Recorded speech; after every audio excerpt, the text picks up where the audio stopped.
been like on a crazy journey the last 10 years with self-destructive behavior.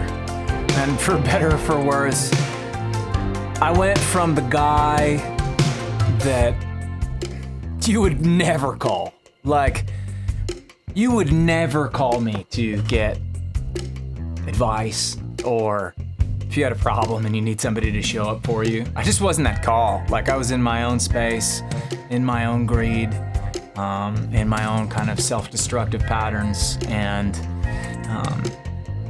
June 15th, 2010, a lot of things changed. And over the course of a couple years, I ended up starting to get those calls. And I ended up starting to be the guy that, if you wanted to figure out a way based on my experience and what I did to try something else, try something new, try something different. So I had this one friend that was really, really struggling and going through it, and couldn't get the needle out of his neck,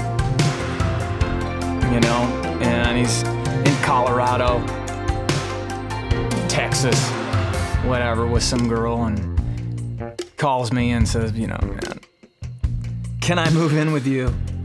I can't stop shooting dope, and I'm standing here and I'm just like, can we just take it down one notch? Maybe just for the next 2 days, can we not shoot it in your neck? Let's maybe take it down to snorting it or smoking it and just get to Los Angeles. We'll figure this out. For better or for worse, man, 6 months later, he's got a job, he's got a new girlfriend, he's got a set of clothes and a car. And, it's time to let him graduate from living on the couch. And that one stuck with me, man. I know that was really, really special for me to be able to touch that and to remember what it was like for me, and to remember how close I was to the end, and how close every single day I was to some type of ultimate meet the maker situation. There was a moment on a plane where I'm sitting on the toilet on the plane, and all the flight attendants had to break down the door, and we're over international waters, and they're, the quote was, I had an EMT on the road with me at the time, and the quote was, "Don't worry, it's Party Marty. This happens all the time. Let's just get him back to his seat, let him pull his pants up, and everything's gonna be okay." For better or for worse, whatever information I picked up along the way, and I picked up along the path of figuring out how to change my life, I turned in from the guy that you would never call into somebody who keeps his ringer on. So Rylan sent me this kind of my friend Rylan sent me this track that I was super, super excited about, and kind of had the feeling of something that really kind of excited me for a Night Game song. And Ryland had been, we'd been on tour together. He was playing keyboard, touring with the Night Game overseas in Germany. And so the demo is kind of it's just a crude version of the real deal. We kept some of the stuff from Ryland's original session and kind of just beefed it up, put Rob and Izzy and Sean on it. Smoother, it's kind of like that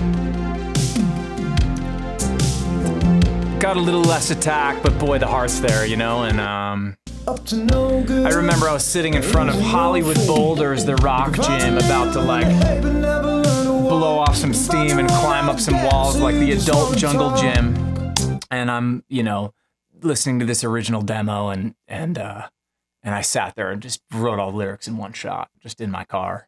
And sent it back to him, and he was, hanging out with his girl or something. He's like, I can't listen now. I'm like, stop whatever you're doing.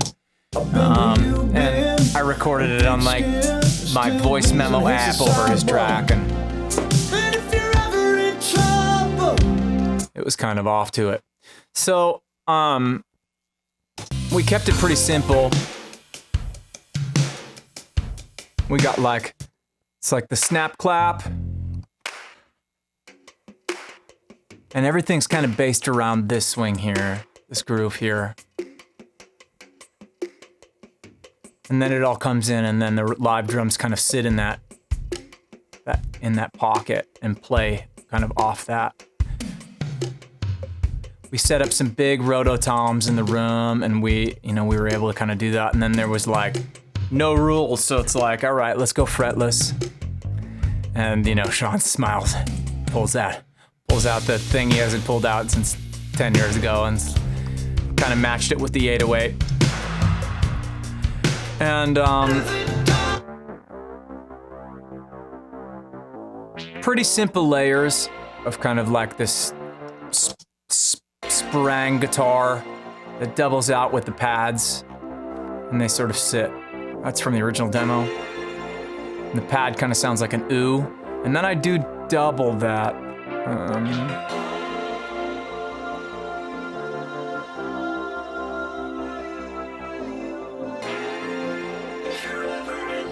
With a little bit of oohs and stuff. There's a interesting track that's basically just bugs. Kind of like that atmospheric outdoor kind of like feeling of a ominous summer night, bit like couple 3 tracks of atmosphere. And the thing we had the most fun recording on this one in particular was just this was kind of the bridge section and the way that it was sort of vocoding this new section here. And so that's like split out into harmonies, and then we created the fake ones that vocode together. And I think it was cool because it brought this, the song sort of, you bring back in the sort of arpeggiating synths and whatever, and it can kind of bring it home. And then it gets fun with the verb at the end.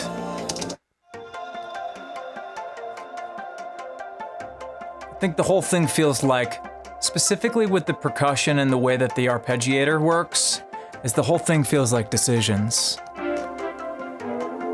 Feels like you got choices.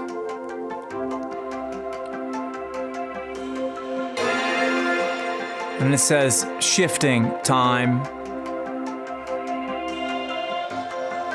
I kind of wanted it to breathe like a second chance, and like a window of light, and like an opportunity to get out.